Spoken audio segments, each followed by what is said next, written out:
Cette semaine, je suis en compagnie de René Laberge. Salut René. Salut Pascal. René, tu es représentant pour la compagnie Brex qui englobe plusieurs compagnies de cuillères. Oui. Aujourd'hui, tu vas nous parler de comment travailler un lac à truite mouchetée, truite arc-en-ciel, selon différentes profondeurs. Bon, l'aspect profondeur, c'est un aspect très important à pêche parce que si on passe trop loin en termes de profondeur de notre poisson, on va juste se promener en bateau puis on ne pêchera pas grand-chose. Oui, ça va prendre bien de la crème solaire. C'est ça. Donc, je te laisse aller, René. Montre-nous ta manière de décortiquer ça. Oui. En réalité, ce que je veux vous parler aujourd'hui, c'est les produits de la compagnie Lake Clear. Lake Clear, qui est une compagnie à la base américaine dans le nord-est de l'États-Unis, dans l'État de New York.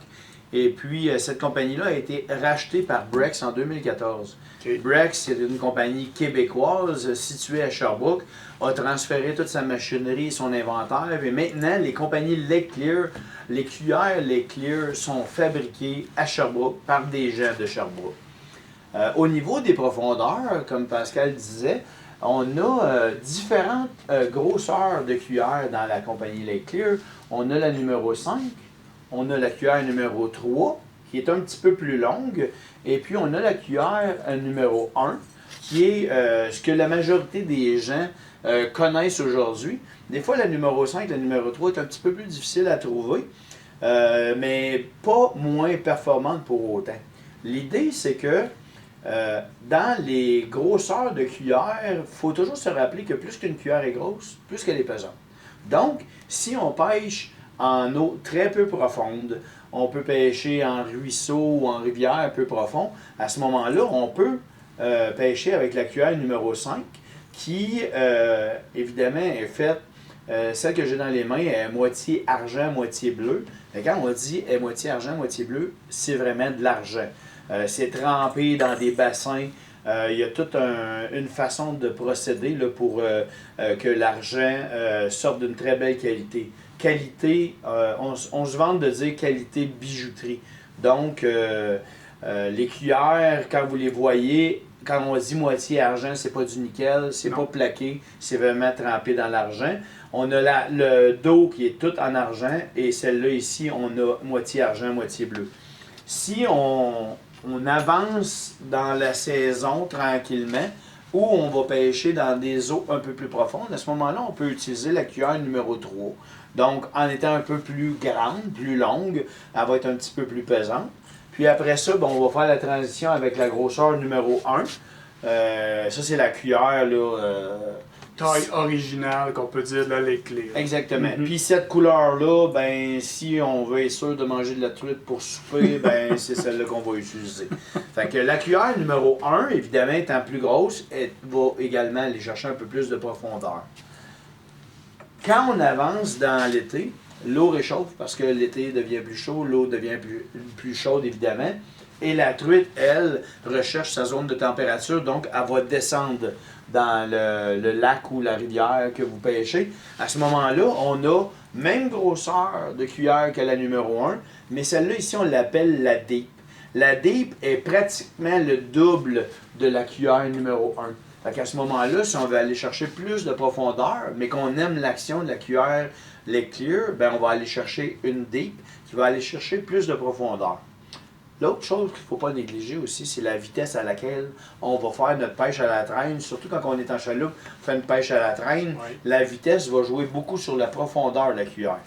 Alors à ce moment-là, il faut s'assurer qu'on diminue notre vitesse, qu'on laisse aller un peu plus de fil, puis la cuillère va descendre. La cuillère Lake Clear n'est pas une cuillère tournante, c'est une cuillère ondulante.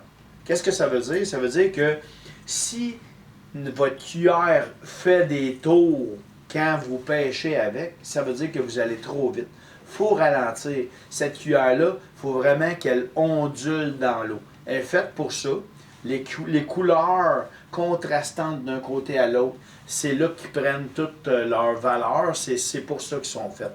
Alors, assurez-vous que quand vous allez pêcher, si votre canne donne des coups trop rapides, à ce moment-là, ça se peut que vous alliez trop vite, puis votre cuillère va tourner, vous perdez de l'efficacité de la cuillère.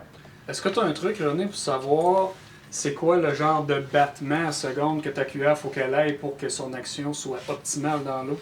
J'ai pas vraiment de truc comme tel. Par contre, ce qu'on veut avoir, c'est vraiment que notre canne fait un coup vraiment régulier, mais tranquillement. OK. À toutes les secondes, mettons? On pourrait dire à toutes les secondes à peu près. Ce que moi j'aime faire, c'est que quand je vais descendre ma cuillère, parce que la cuillère Lake Clear, si on la pêche avec un hameçon monté et un verre en arrière, je conseille pas de la lancer. Souvent, je vais voir les gens qui vont la lancer. Puis ce qui peut arriver, c'est que quand vous allez la lancer, ben là, la cuillère va passer en avant du verre, le verre va revenir, ça peut se mêler. On pêche, tout le monde prend du poisson, sauf nous. On se demande pourquoi, on ramène ça, puis là, on s'aperçoit que tout est mêlé.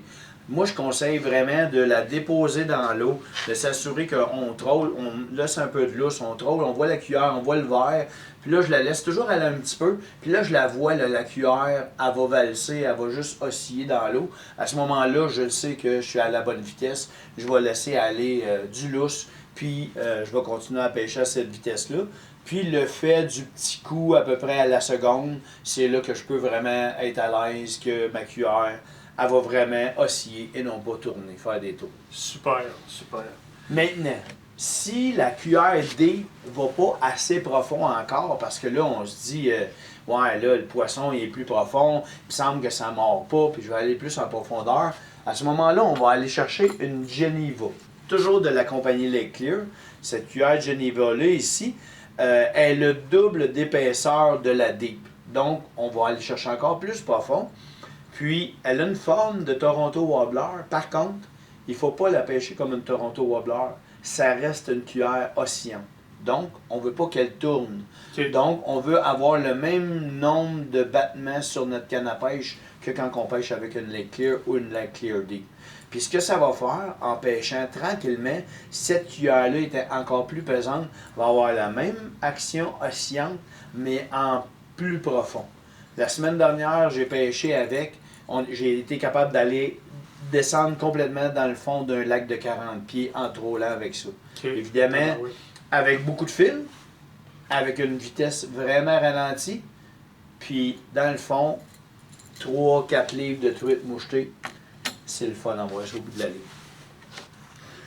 Merci René pour ces renseignements qui sont très précieux. Donc, si jamais vous voulez vous procurer toutes ces cuillères que René vient de parler, passez chez Nature Chasse et Pêche, que ce soit Saint-Georges, Sainte-Marie, Lévis, Lac-Mégantic, Thetford Mines, Laurier Station ou encore Magog. On a tous ces modèles de cuillères-là dans une panoplie de couleurs. Donc, merci René pour ces renseignements. Merci Pascal.